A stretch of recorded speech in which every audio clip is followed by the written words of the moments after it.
Hello বন্ধুরা, welcome to my channel Banari kitchen আর lifestyle ব্লগে সবাইকে অনেক অনেক ভালোবাসা। সবাই কেমন আছো? আশা করছি সবাই খুব ভালো আছো। তোমাদের ভালোবাসা আশীর্বাদে আমিও খুব ভালো আছি।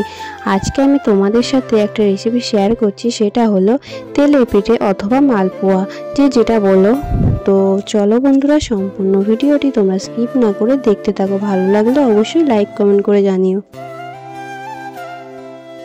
কি কি উপকরণ লাগে চলো তোমাদের দেখিয়ে দিই। দেখো, এখানে ময়দা আছে, আর আছে সুজি, আর আছে চিনি, আর কয়েকটা এলাচ আমি ছাড়িয়ে নিয়েছি।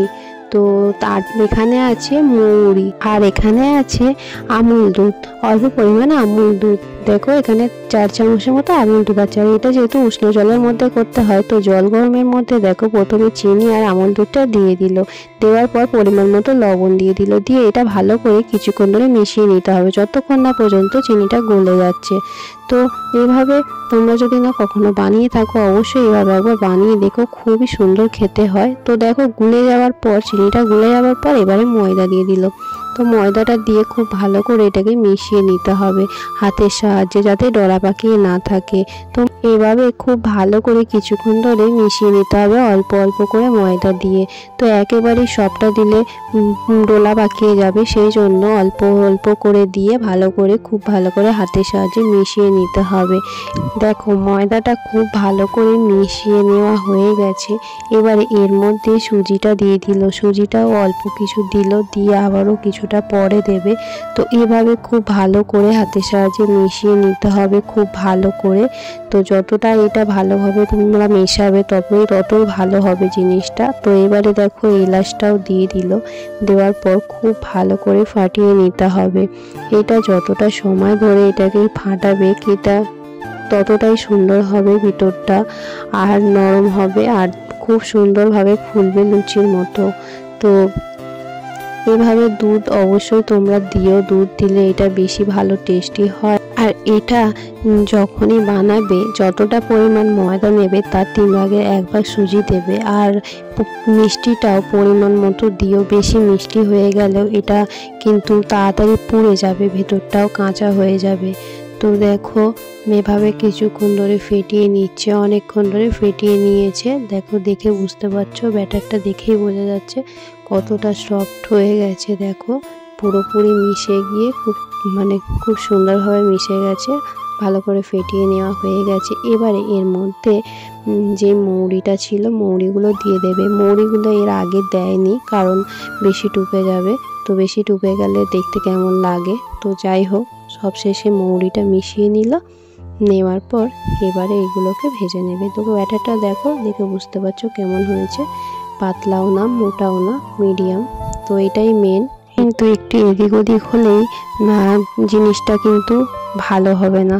তো যাই হোক, কড়াইটা গরম হয়ে গেছে, কড়াইতে এবার রিফাইন তেল দিয়ে দিল।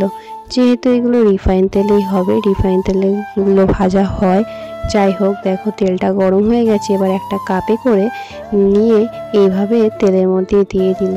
আর তোমরা দেখে বুঝতেই পারবে কতটা ফুলবে। তো দেখো এবার চারদিক থেকে একটু তেল ছড়িয়ে ছড়িয়ে এর মধ্যে দিয়ে দিল। দিতে দেখো কত সুন্দর ফুলে উঠছে। তো এভাবে একবার অবশ্যই তোমরা বানিয়ে দেখো, আশা করি তোমাদের খুব ভালো লাগবে। আর মিডিলটায় এভাবে ফুটো করে দিল, যাতে ভিতরটায় তেল ঢুকে ভালোভাবে ভাজা হয়, যাতে না কাঁচা থাকে। তো দেখো কত সুন্দর দেখতে লাগছে। আর এটা ভাজতে কিন্তু একেবারেই সময় লাগে না, খুবই তাড়াতাড়ি হয়ে যায়। আর উপকরণটাও খুব একটা বেশি কিছু লাগে না, খেতে খুবই ভালো হয়। তোমরা অবশ্যই একবার এভাবে ট্রাই করো, আশা করছি তোমাদেরও খুব ভালো লাগবে। তো দেখো এটা ভাজা হয়ে গেছে। এবারে একটা পাত্রের মধ্যে এটাকে তুলে নেবে। দেখতে কত সুন্দর লাগছে দেখো। আর এভাবে একইভাবে বাকিগুলো ভেজে নেবে। তো এটাও দেখো ফুলেছে, সবগুলোই খুব সুন্দরভাবে লুচির মতো ফুলেছিল। আর এগুলোকে তোমরা চাইলে চিনি শিরা বানিয়ে তার মধ্যেও এগুলোকে দিতে পারো, সেটাও দিলে ভালো হয়, তবে এভাবে খেলেও বেশি ভালো লাগে। তো কার কার এইটা ভালো লাগে অবশ্যই কমেন্ট করে জানিও। আর তোমরা কে কী নামে জানো সেটাও আমাকে কমেন্ট করে জানিও।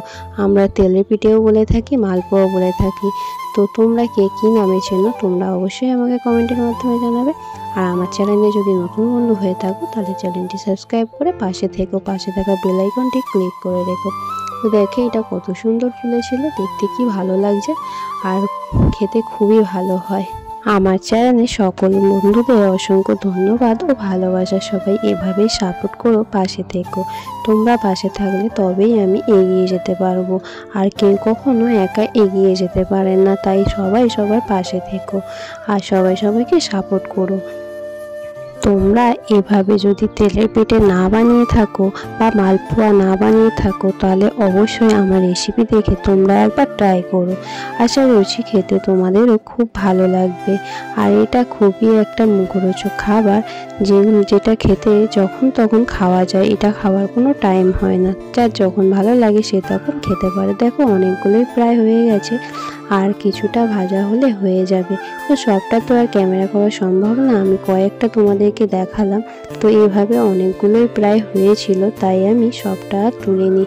যে কটা তুলেছিলাম সে কটাই আমি তোমাদের সাথে শেয়ার করলাম। আর সব কটা দেখো কি সুন্দর দেখতে লাগছে, দেখতে যতটা সুন্দর হয়েছে খেতেও ততটাই ভালো হয়েছিল। তো এটা তোমাদের কার কার কার ভালো লাগে তারা আমাকে অবশ্যই কমেন্ট করে জানিও। তো এটাও দেখো ভাজা হয়ে গেছে, এবারে ভাজাটা তুলে নিল। তো সব ভাজাগুলো দেখো কত সুন্দর দেখতে লাগছে। আর সবশেষে আমি একটা প্লেটের মধ্যে তুলে নিয়েছি। দেখতে দেখো কত সুন্দর লাগছে, আর বেশ বড় বড় হয়েছিল আর একেবারে ফুলে কত সুন্দর দেখতে। আজকের এই রেসিপিটা তোমাদের কেমন লাগলো অবশ্যই কিন্তু তোমরা কমেন্ট করে জানাবে, আর অবশ্যই একটা করে লাইক করে দিও। তোমাদের কমেন্ট আর লাইক পেলে আমার খুবই ভালো লাগে। তো যাই হোক, দেখো আমি একটা ভেঙে দেখাচ্ছি কতটা নরম হয়েছে, আর ভেতরটা কত সুন্দর হয়েছে দেখো, দেখেই বুঝতে পারছো। আর কেমন লাগলো অবশ্যই তোমরা কমেন্টের মাধ্যমে জানাবে। সবাই খুব ভালো থেকো, সুস্থ থেকো, টাটা, লাভ ইউ অল।